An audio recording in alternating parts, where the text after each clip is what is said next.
Speaking of the playoffs, as we'll take a look at some of the regions, and look at Kevin. Look at Kevin. That's the work that Kevin does. There's a look at the Division I regions right now. Coach, some things that jump out to you about these regions. You know, I for the most part, the big players in the game, they're going to win their regions. I mean, it just happens the way it is. When the MHSAA went from 4 regions to 8, it changed. Don't forget, we're the only sport that seeds.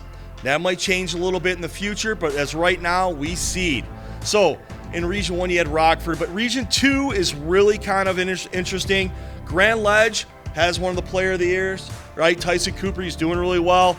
They're playing Granville. That game will probably be the best game of that region if they both make it to the regional final.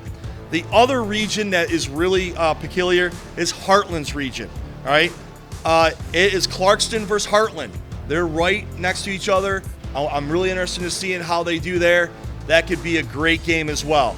But for the most part, the rest of the Division I, probably the favorites, the 1 seeds, should walk out of that region unscathed. So Division II, same type of thing, a lot of favorites, okay? When they've had that 1 seed, they deserve that 1 seed because they're the best team in that region, right? So the regions that really stick out to me are Region 11, the Forest Hills Eastern region. They're playing a rising team, Caledonia, all right? So Caledonia, up-and-coming team. They're playing real well. Just had their military appreciation night. Great job out there for them. Here they get a chance. I think if those 2 teams end up in the final, we're talking about maybe a great game right there. Then Region 15, Divine Child's region.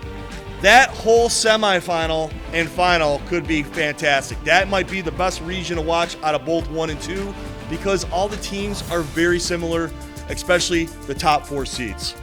We use the term a lot in hockey sometimes when some of these regions come out, the region of doom. And what we mean by that is any number of teams could come out. Would that perhaps be the region of doom? I think the difference is hockey doesn't seed like lacrosse. Sure. Lacrosse is more balanced, I think, and it's more like that's what it expects, right? The better days that the playoffs are going to happen are going to be the quarterfinals after the regionals. Those are going to be the supreme matchups when you're going to have the 4-5s battling each other, the 6-3s. All right, the 1 and 8s and the 2 and 7s probably won't be as big a difference because honestly, the top 4 teams that we have right now in top 10 could make the finals. That's what we're looking at it. Division 2 is a little bit trickier because you have DCD, you have EGR, and you have a couple other outliers. You know, in Division 1, you got Rockford, who's going to be creeping up in there. So they could be to Rice, they could be to CC, but anything can happen. That's why we play these playoffs.